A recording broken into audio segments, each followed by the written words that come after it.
Saat sakit, parah luar biasa, minta ke dokter, ya Allah, dokter tolong yang terbaik. Kalau perlu ya Allah ambil nyawa saya. Kalau perlu, itu kalimat-kalimat itu keluar. Tiba-tiba setelah dewasa, cuma 9 menit tidak bisa bertahan dalam sabar berbakti pada orang tua. رغم المصاعب والمتاعب والضنائب. Ustaz, lebih utama mana antara ibu dan teman yang saleh?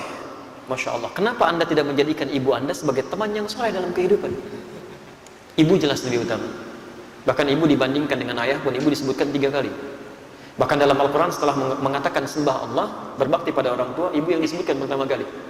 Quran surah ke 31 ayat ke-14, posisi paling kiri sebelah atas. Quran surah ke 46 ayat ke-15, posisi paling kiri sebelah atas. Saya mau tunjukkan bagaimana di Quran surah ke-31 ayat ke-14, ibu orang tua yang beda agama saja tetap ada penghormatan di Quran dan dimintakan untuk mengajak pada kebaikan. Lihat kalimatnya.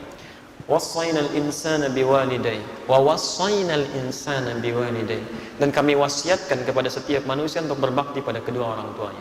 Setelah itu ibu disebutkan, hamadathu Kalau kamu sedang merasa capek, punya masalah dengan orang tuamu, coba bayangkan bagaimana susahnya orang tua itu merawat kamu. Minimal ibu kamu aja. Bawa-bawa kamu itu 9 bulan mengandung, hamadathu wahdan ala wahnin. Ibumu bersabar kepada kamu dalam 9 bulan. Kamu tidak bisa bersabar dalam 9 menit. Kamu siapa? Dibawa-bawa itu kemana-mana. Sampai kalau di Quran surah ke-46 ayat 15 itu, posisi paling kiri sebelah atas, itu bahasanya bukan wahnan lagi, korhan. Kadang-kadang lelahnya tak tertahankan. Luar biasa. Di tafsir di Quran surah ke-7 ayat 189. Falamma athqalat, maka tatkala semakin sulit, berat miling kanan susah, kiri susah. Allahu Akbar. Bahkan saat lahir masih diberikan ASI juga. Kadang-kadang diajak ke pesta gitu kan, ada haflah, ada zafaf. Begitu undangan mecahin gelas, ditahan-tahan malunya. Saat sakit, parah luar biasa, minta ke dokter, ya Allah, dokter tolong yang terbaik. Kalau perlu ya Allah ambil nyawa saya. Kalau perlu, itu kalimat-kalimat itu keluar. Tiba-tiba setelah dewasa, cuma 9 menit tidak bisa bertahan dalam sabar berbakti pada orang tua. Ayo coba. Wa fisaluhu fi amaini an ishkurli, itu bagian dari syukur kepadaku. Wali walidayya ilayya al-masir. Ayat 15 ini yang indah. Wa in jahadaka ala an tusyrika bima laysa laka bihi ilmun fala tuti'huma.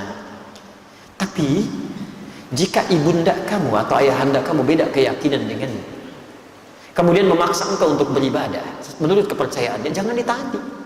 Tolak dengan cara yang lembut.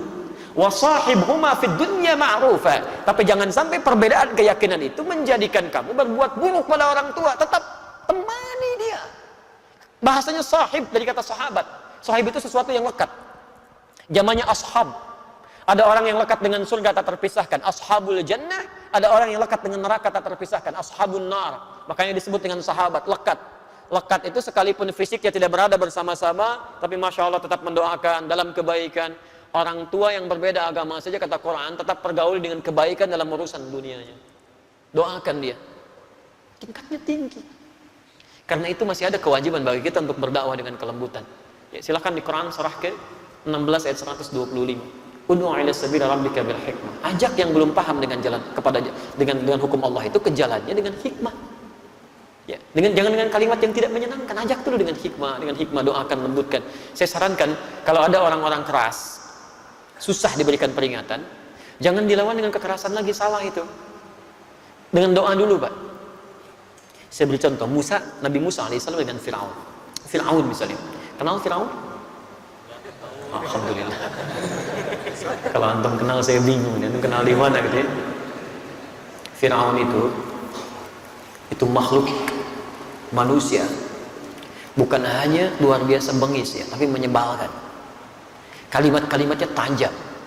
Kadang-kadang melahirkan eksekusi, tidak langsung negosiasi, eksekusi langsung.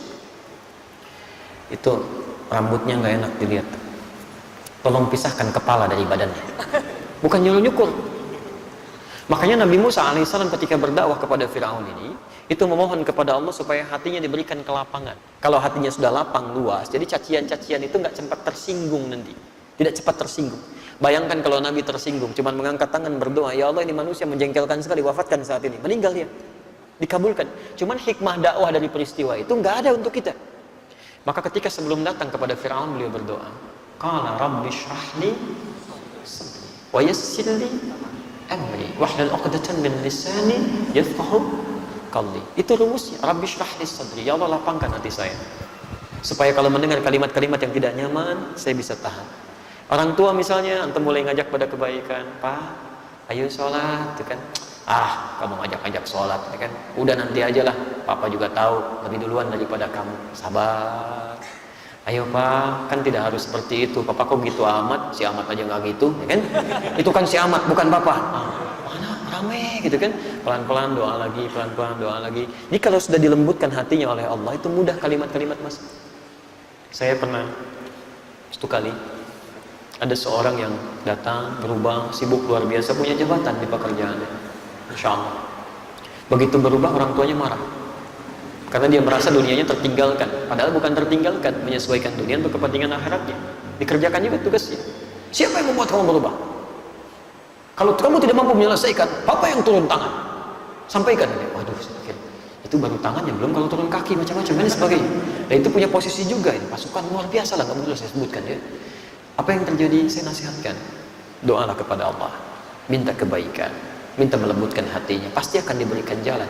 Dan ini poinnya, tetap berbakti kamu pada orang tua seperti sahabat dulu pernah mengalami peristiwa itu. Jadi setiap keperluan apa-apa berikan.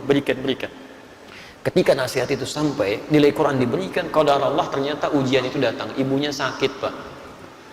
Begitu sakit, di sini dilakukan, cari rumah sakit terbaik, dimaksimalkan perawatannya. Dalam setiap pekerjaan yang luar biasa padatnya, itu masih nengok ke situ, dilihat lagi, dicari dokternya, dipastikan begini, sampai ibunya menangis bertanya, siapa yang menyuruh kamu seperti ini? Dari mana kamu begitu? Inilah hasil belajar saya selama ini, Ma. Saya memang diajarkan begini, saya diajarkan seperti ini. Sampai ibunya menangis, ayahnya lihat, ayahnya berubah, ibunya berubah, istrinya berubah, anak-anaknya berubah. Akhirnya datanglah satu keluarga besar. Kita sama-sama ketemu, bapaknya minta maaf, ibunya minta maaf, bahkan kita beribadah bersama-sama dalam kebaikan sampai ke Mekah. Itu cukup menarik gitu kan. Jadi kalau Anda bertanya lebih baik mana ibu dengan teman yang saleh, sebetulnya pertanyaan itu tidak perlu muncul.